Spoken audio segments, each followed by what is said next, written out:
जो आपने देखी ये अफगानिस्तान की नहीं है, सीरिया की भी नहीं है, ये है भारत की कर्नाटका की, जहां आजकल एक नया विवाद जन्म ले चुका है हिजाब को लेकर। उसकी आंच ना सिर्फ अगल बगल के प्रदेशों में बल्कि सुदूर उत्तर प्रदेश में भी उसकी आंच दिखाई पड़ रही है।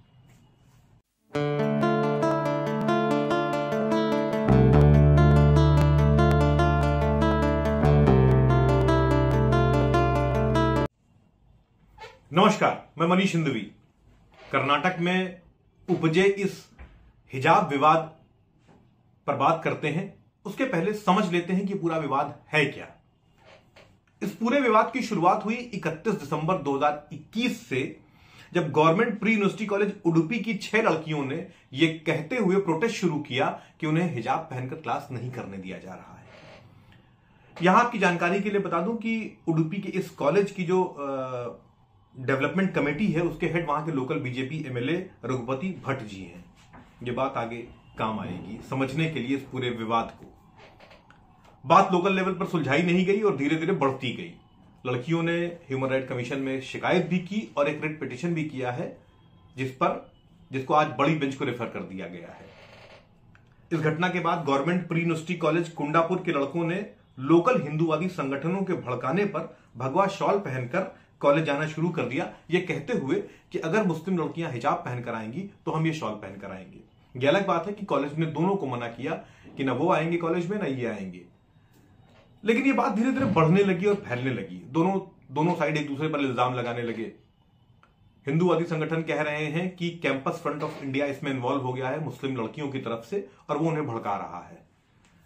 मुस्लिम लड़कियां कह रही हैं या उनके परिवार कह रहे हैं कि यहां पर जो लोकल हिंदूवादी संगठन है, खासतौर से बजरंग दल, वो इस मामले को भड़का रहा है और बच्चों को शॉल और भगवा पगड़ियां दे रहा है। हालांकि इस बात के वीडियो मौजूद हैं बाजार में कि कैसे बच्चों को भड़काया जा रहा है और उन्हें भगवा शॉल और पगड़ियां दी जा रही हैं।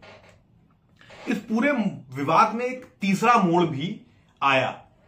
जोर से बोलो, प्यार से बोलो, जय भीम बोलो, जय भीम बोलो, जोर से बोलो, प्यार से बोलो, जय भीम बोलो, जय भीम बोलो, जय जय जय जय भीम, जय भीम, जय भीम, जय जय जय जय जय भीम, जय भीम, जय भीम, जय जय जय जय जय भीम, जय Bhim. Chikmagaluru IDSG government first grade college के कुछ बच्चे नीली शॉल पहनकर चले आए जय भीम का नारा देते हुए मुस्लिम लड़कियों के सपोर्ट में कि उन्हें हिजाब पहनने दिया जाए। अब ये एक नया मोड़ आ गया। नया मोड़ मैं इसलिए कह रहा हूं, तीसरा मोड़ इसलिए कह रहा हूं क्योंकि विभाजन की रेखाएं आपको साफ स्पष्ट दिखाई पड़ेंगी कि किस तरीके से समाज में बिखराव और विभाजन हो रहा है और ये विभाजन कितना हानिकारक है, जो बच्चों को कितने लेवल्स पर बांट रहा है। खैर, इसकी चर्चा थोड़ी देर बाद। अब ये विवाद कर्नाटका और उसके अन्य हिस्सों में फैल गया है। कोस्टल एरिया जो कर्नाटक का है वो वैसे भी बहुत सेंसिटिव इलाका है धर्म को लेकर। वहां पर काफी इधर विवाद धर्म को लेकर हुए हैं, तो उस पूरे कोस्टल एरिया में फैल गया है। हाल फिलहाल में अभी सरकार ने कॉलेजेस 3 दिन के लिए वहां बंद भी कर दिए हैं। तो मतलब कहने का मतलब यह है कि विवाद काफी बढ़ गया है वहां पर।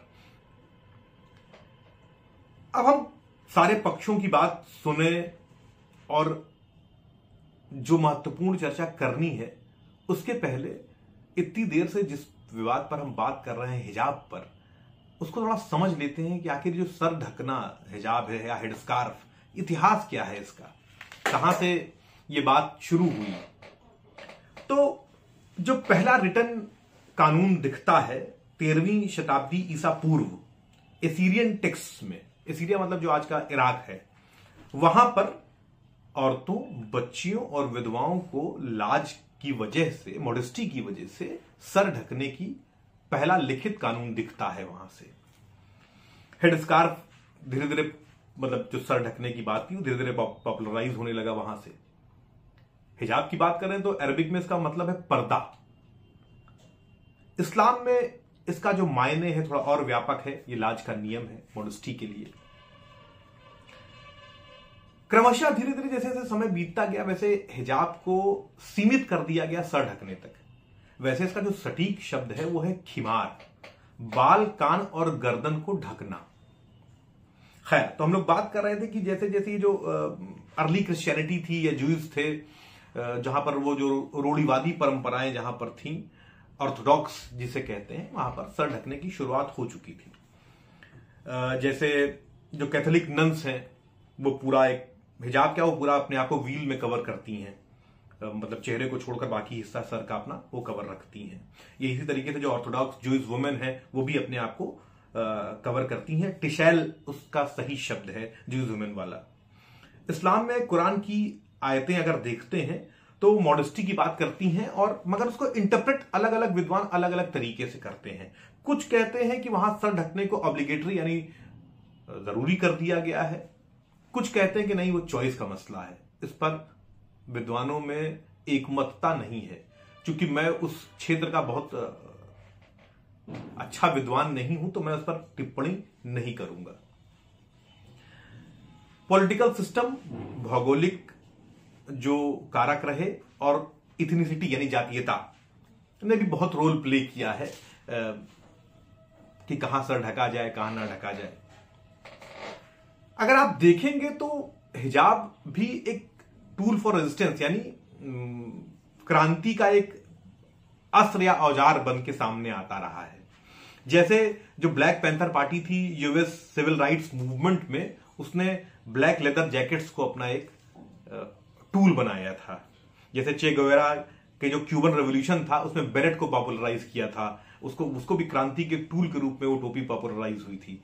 वैसे ही समय समय पर जो ये हिजाब है या हेड स्कार्फ है, ये भी समाज में बहुत सारे बदलावों का प्रतीक रहा, बहुत सारी क्रांतियों का ये औजार या टूल रहा।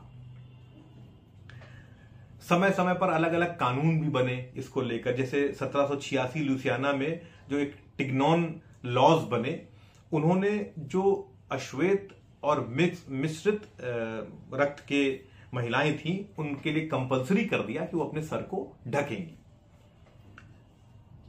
1910 के आसपास का जब फ्रांस देखते हैं तो वहां जो ये हेड स्कार्फ्स हैं ये फैशन स्टेटमेंट बन जाते हैं।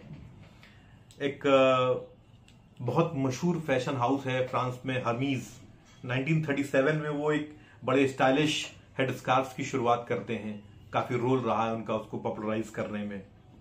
वर्ल्ड वॉर II की बात करें तो वहां पर हेड स्कार्फ्स एक जरूरत बन जाते हैं, क्योंकि जो मेन है, जो आदमी है, वो वॉर पर चले गए हैं वर्ल्ड वॉर II में, और जो फैक्ट्रियां हैं वहां महिलाएं काम कर रही हैं, तो अपने बालों को बचाने के लिए वो हेड स्कार्फ्स का इस्तेमाल कर रही हैं। खैर, भारत की अगर बात करें तो यहाँ पर हमारी जो यहाँ पर घूंघट, हम हेड स्कार्फ के रूपों को घूंघट कह लें। मचकटिका में गुप्त काल में इसका उल्लेख होता है। 3वीं शताब्दी में लिखे गए बौद्ध महायान के ललित विस्तार सूत्र में भी इसकी चर्चा हो रही है, और भी बहुत सारे धार्मिक ग्रंथ हैं जहां पर घूंघट की चर्चा हो रही है अलग अलग नाम से। तो ये छोटा सा इतिहास है जो मैंने कवर करने की कोशिश की है, लेकिन आज ये हिजाब भारत में कंट्रोवर्सी का केंद्र हो गया है। जो 4 पार्टीज हैं उनकी बात सुन ली जाए, वो क्या कह रही हैं। जो राजनीतिक विद्वेष के रूप में ये पूरा विवाद बढ़ गया है। सरकार कहती है, कर्नाटका सरकार कहती है कि, और उसने 5 फरवरी को इसके बनस्पत एक ऑर्डर भी इशू कर दिया है कि स्टूडेंट्स को जो यूनिफॉर्म ड्रेस कोड है उनसे कंप्लाई करना पड़ेगा। प्राइमरी और सेकेंडरी एजुकेशन मिनिस्टर है BC नागेश, वो कहते हैं कि जो कर्नाटका एजुकेशनल एक्ट 2013 और 18 है, उसने जो कॉलेज की एजुकेशनल जो कमिटीज हैं उनको एम्पावर किया है कि वो अपना ड्रेस कोड या यूनिफॉर्म कोड बना ले और उसको लागू कर ले। एक और पार्टी है जो वहां पर लोग हैं, वो कहते हैं कि साहब चूंकि यूनिफॉर्म तो है मगर कंपलसरी नहीं था, और इधर हिजाब को लेकर कंट्रोवर्सी क्रिएट करने की कोशिश की जा रही है। ये भी एक पक्ष है। जस्टिस कृष्ण S दीक्षित जो इस पूरे मसले को देख रहे थे, जिनकी कोर्ट में ये मामला गया, उन्होंने एक बहुत बेहतर बात कही है। मैं इसको अक्षरशः पढ़ देना चाहता हूं, फिर बात आगे करेंगे। Let us keep aside passions and emotions and go by the laws, the reasons and the constitution. उनका भावनाओं और जज्बातों को किनारे रख दिया जाए।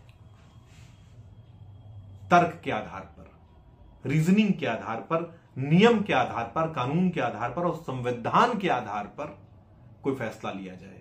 खैर, आज उन्होंने उस मसले को बड़ी बेंच के लिए रेफर कर दिया है।